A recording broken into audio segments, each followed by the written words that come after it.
On the first phase of the communist society, he writes, in the Critique of the Gotha program, Marx goes into details to disprove Lassalle's ideas that under socialism the worker will receive the undiminished or the full product of his labor. Marx shows that from the whole of the social labor of society there must be deducted a reserve fund, a fund for the expansion of production, a fund for the replacement of the wear and tear of machinery, and so on. Then, from the means of consumption, must be deducted a fund for administrative expenses, for schools, hospitals, old people's homes, and so on. He quotes, what we have to deal with here in analyzing the program of the Workers' Party is a communist society, not as it is developed on its own foundations, but on the contrary, just as it emerges from capitalist society, which is thus, in every respect, economically, morally, and intellectually, still stamped with the birthmarks of the old society from whose womb it comes. Lassalle, having in view such a social order, usually called socialism, but termed by Marx the first phase of communism, says that this equitable redistribution and that this equal right of all to an equal product of labor, Lassalle is mistaken, and Marx exposes the mistakes. Hence, the equal right, says Marx, in this case still certainly conforms to bourgeois law, which, like all law, implies inequality. All law is an application of an equal measure to different people who in fact are not alike and are not equal to one another. That is why equal right is a violation of equality and an injustice. In fact, everyone having performed as much social labor as another receives an equal share for the social product, after the above-mentioned deductions.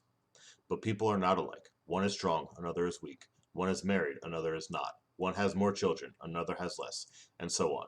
So the conclusion that Marx draws is this, quote, with an equal performance of labor, and hence an equal share in the social consumption fund, one will in fact receive more than the other, and one will be richer than the other, and so on. To avoid all these defects, the right instead of being equal would have been unequal. The first phase of communism, therefore, cannot yet provide justice and equality. Differences and unjust differences in wealth still persist, but the exploitation of man by man will have become impossible because it will be impossible to seize the means of production, the factories, machines, land, etc., and make them private property.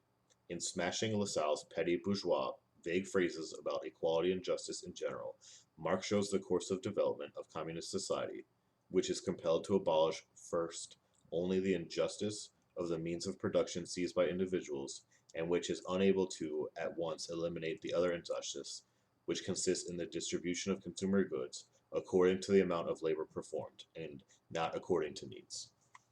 Marx not only most scrupulously takes into account of the inevitable inequality of man, but he also takes into account the fact that mere conversion of the means of production from common property into the common property of the whole of society, commonly called socialism, does not remove the defects of distribution and inequality of, quote, bourgeois law, which continues to prevail so long as the products are divided according to the amount of labor performed. Continuing, Marx says, but these defects are inevitable in the first phase of communist society, as it is when it has just emerged. After prolonged birth pangs from capitalist society, law can never be higher than this economic structure of society and its cultural development conditioned thereby. And so on, in the first phase of communist society, usually called socialism, bourgeois law is not abolished in its entirety, but only in part, only in proportion to the economic revolution so far attained, i.e., only in respect to the means of production. Bourgeois law recognizes them as private property of individuals. Socialism converts them into common property. To that extent, and to that extent alone, bourgeois law disappears. However, it persists as far as its other parts are concerned. It persists in the capacity of regulator, determining factor in the distribution of products and the allotment of labor among the members of society. The socialist principle, he who does not work shall not eat, is already realized, and the other socialist principle, an equal amount of products for an equal amount of labor, is also already realized. But it is not yet communism, and it does not yet abolish, quote, bourgeois law, which gives unequal individuals, in return for unequal, really unequal amounts of labor, equal amounts of products. This is a defect, says Marx, but it is unavoidable in the first phase of communism. For if we are not to indulge in utopianism, we must not think that having capitalism overthrown, people will at once learn to work for society without any rules of law. Besides, the abolition of capitalism does not immediately create the economic prerequisites for such a change. talking on the higher phase of communist society. The expropriation will make it possible for the productive forces to develop to a tremendous extent. And when we see how incredibly capitalism is already retarding this development, we can see how much progress could be achieved on the basis of the level of technique already attained. We are entitled to say with the fullest confidence that the expropriation of capitalists will inevitably result in an enormous development of the productive forces of human society. But how soon it will reach the point of breaking away from the division of labor, of doing away with the antithesis between mental and physical labor, of transforming labor into, quote, life's prime want, we do not and cannot know. That is why we are entitled to speak only for the inevitable withering away of the state, emphasizing the protracted nature of this process and its dependence upon the rapidity of development of the higher phase of communism, and leaving the question of the time required for, or the concrete forms of the withering away, quite open, because there is no material for answering these questions. The state will be able to wither away completely when society adopts this rule, from each according to his ability, to each according to his needs, i.e., when people have become so accustomed to observing the fundamental rules of social intercourse, and when their labor has become so productive that they will voluntarily work according to their ability, the narrow horizon of bourgeois law, which compels one to calculate with heartlessness of a Shylock whether or not one has worked half an hour more than anyone else, this narrow horizon will then be left behind, and then there will be no need for society, in distributing the product, to regulate the quantity received by each will take freely according to his needs. From the bourgeois point of view, it is easy to declare that such a social order is a, quote, sheer utopia, and to sneer at socialists for promising everyone the right to receive from society without any control over the labor of the individual citizen, any quantity or truffles, cars, pianos, etc. Even to this day, most bourgeois, quote, savants consign themselves to sneering in this way, thereby betraying both their ignorance and their self-defense of capitalism. Ignorance, for it has never entered the head of any socialist to promise that the higher phase of the development of communism will arrive. As for the greatest socialist forecast that it will arrive, it presupposes that the present ordinary run of people, who, like the seminary students in older stories, are capable of damaging the stocks of public wealth just for fun, and of demanding the impossible. Until the higher phase of communism rise, the socialists demand the strictest control by society and the state over the measures of labor and the measure of consumption, but this control must start with the expropriation from the capitalists, with the establishment of workers' control over the capitalists, and must be exercised not by a state of bureaucrats, but by a state of armed workers. Later he writes, democracy means equality. The great significance of the proletariat's struggle for equality and of equality as a slogan will be clear if we correctly interpret it as a mean of abolishing the classes. But democracy means only formal equality. As soon as equality is achieved for all members of society in relationship to ownership of the means of production, that is, equality of labor and wages, humanity will inevitably be confronted with the question of advancing further from formal equality to actual equality, i.e., from the operation of the rule from each according to his ability, to each according to his needs. By what stages, by means of what practical measures humanity will proceed to this supreme aim we cannot and do not know, but it is important to realize how infinitely mendacious is the ordinary bourgeois conception of socialism as something lifeless, rigid, fixed, once and for all, whereas in reality only socialism will be the beginning of a rapid, genuine, truly mass-forward movement, embracing at first the majority and then the whole of the population in all spheres of public and private life. Democracy is of enormous importance to the working class in its struggle against the capitalists for its emancipation, but democracy is by no means a boundary not to be overstepped. It is only one of the stages on the road from feudalism to capitalism and from capitalism to communism. Democracy is a form of the state. It represents on one hand the organized, systemic use of force against persons, but on the other hand it signifies a formal recognition of equality of citizens, the equal right of all to determine the structure of and to administer the state. This, in turn, results in the fact that, at a certain stage of development of democracy, it first welds together a class that wages a revolutionary struggle against capitalism, the proletariat. It enables it to crush, smash to atoms, wipe off the face of the earth, the bourgeois. Even the Republican bourgeoisie, state machine, the standing army, the police, and the bureaucracy, and to substitute them for a more democratic state machine, but a state machine nonetheless, in the shape of armed workers who proceed to form a militia involving the entire population.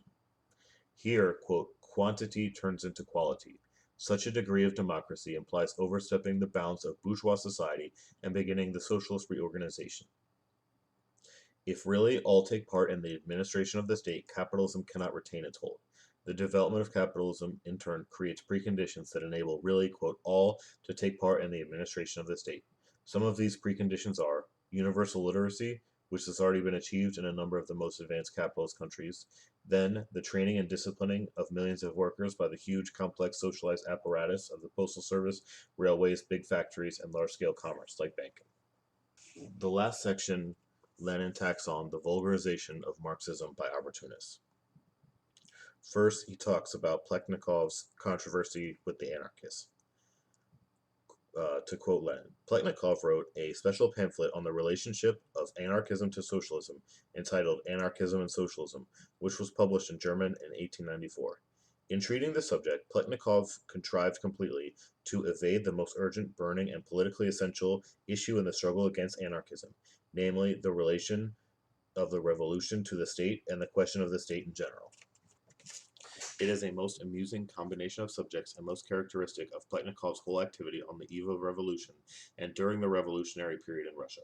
In fact, in the years 1905 to 1917, Plekhanov revealed himself a semi-doctorate, semi-Philistine who, in politics, trailed the wake of the bourgeoisie. We have now seen, in their controversy with the anarchists, Marx and Engels, with the thoroughness, explain their views on the relationship of the revolution to the state. In 1891, in his foreword to Marx's critique of the Gotha program, Engels wrote that we, that is, Engels and Marx, were at the time, hardly 2 years after the Hague Congress of the First International, engaged in the most violent struggle against Bakunin and his anarchists. The anarchists had tried to claim the Paris Commune as their own, that is to say, a collaboration of their doctrine, and they completely misunderstood its lessons and Marx's analysis of these lessons. Anarchism has given nothing even approaching true answers to the concrete political questions. Must the old state machine be smashed, and what should we put in its place? But to speak of anarchism and socialism, while completely evading the question of the state and disregarding the whole development of Marxism before and after the Commune, meant inevitably slipping into opportunism. For what opportunism needs most of all is that the two questions just mentioned should not be raised at all. That is, in itself, a victory for opportunism. Next, he writes on Kautsky's controversy with the opportunists. Besides his popularization of Marxism, Kautsky is particularly known in our country for his controversy with the opportunists, with Bernstein at their head. Lenin goes on to write, of great significance, however, is the fact that in this very controversy with the opportunists, in his formulation of the question and his manner of treating it, we can now see, as we study the history of Kautsky's latest betrayal of Marxism, his systemic deviation towards opportunism, precisely on the question of the state. Let us take a look at Kautsky's first important work against opportunism, Bernstein and the Social Democratic Program. Kautsky refutes Bernstein in detail. But here is a characteristic thing. Bernstein, in his Premises of Socialism, accuses Marxism of Blanquism, an accusation since repeated thousands of times by opportunists and liberal bourgeoisie in Russia against the revolutionary Marxists, the Bolsheviks. In this connection, Bernstein dwells particularly on Marx's The Civil War in France and tries, quite unsuccessfully, as we have seen, to identify Marx's views on the lesson of the Commune with those of Proudhon. Bernstein pays particular attention to the conclusion which Marx emphasized in his 1872 preface to the Communist Manifesto, namely, that the working class cannot simply lay hold of the ready-made state machinery and wield it for its own purposes. This statement pleased Bernstein so much that he used it no less than 3 times in his book, interpreting it in the most distorted, opportunist way. As we have seen, Marx meant that the working class must smash, break, shatter, explode the whole state machine. But according to Bernstein, it would appear as though Marx, in these words, was warning against the working class using excessive revolutionary zeal when seizing power. A cruder, more hideous distortion of Marx's ideas cannot be imagined. How then did Kautsky proceed in his most detailed of refutations of Bernsteinism? He refrained from analyzing the other distortion of Marxism by opportunism to this point. He cited the above-quoted passage from Engels' preface to Marx's Civil War, and said, according to Marx, the working class cannot simply take over the ready-made state machinery, but that, generally speaking, that it can take it over. And that was all. Kautsky did not say a word about the fact that Bernstein attributed to Marx the very opposite of Marx's real idea, that since 1852, Marx had formulated the task of the proletariat revolution as being to smash the state machine. The result was the most essential distinction between Marxism and opportunism on the subject of the task of the proletariat revolution, was slurred over by Kautsky. It is his pamphlet, The Social Revolution. In this pamphlet, the author chose as his special theme the question of the proletariat revolution and the proletariat regime. He gave much that was exceedingly valuable, but he avoided the question of the state. Throughout the pamphlet, the author speaks of winning of state power, and no more. That is, he has chosen a formula which makes a concession to the opportunists inasmuch as it admits the possibility of seizing power without destroying the state machine. The very thing which Marx in 1872 declared to be, quote, obsolete in the program of the Communist Manifesto is revised by Kautsky in 1902.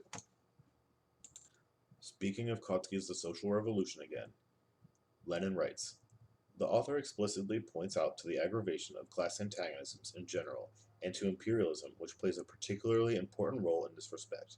After the revolutionary period of 1789 to 1871, and in Western Europe, he says, a similar period began in the East in 1905. A world war is approaching with menacing rapidity. It, the proletariat, can no longer talk of premature revolution. We have entered a revolutionary period. The revolutionary era is beginning. The statements are perfectly clear.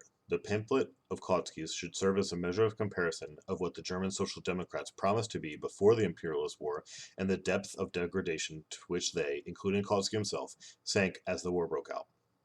The present situation, Kautsky wrote in the pamphlet under survey, is fraught with the danger that we, i.e. the German Social Democrats, may appear to be more moderate than we really are. It turns out that in reality, the German Social Democratic Party was much more opportunist and moderate than they appeared to be.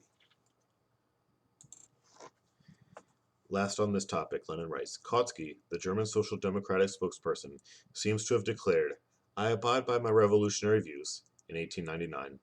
I recognize, above all, the inevitability of the social revolution of the proletariat, in 1902. I recognize that the advent of a new era of revolutions, in 1909. Still, I am going back on what Marx says as early as 1852, since the question of the task of the proletariat revolution has since been raised. 1912. Last, Lenin discusses Kautsky's controversy with Pennicott. The distinction between the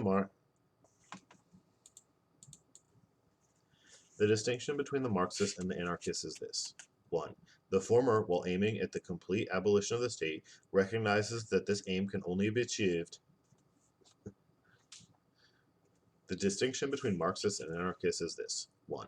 The former, while aiming at the complete abolition of the state, recognizes that this aim can only be achieved after the classes has been abolished by the socialist revolution as a result of the establishment of socialism, which leads to the withering away of the state. The latter want to abolish the state completely overnight, not understanding the conditions under which the state can be abolished.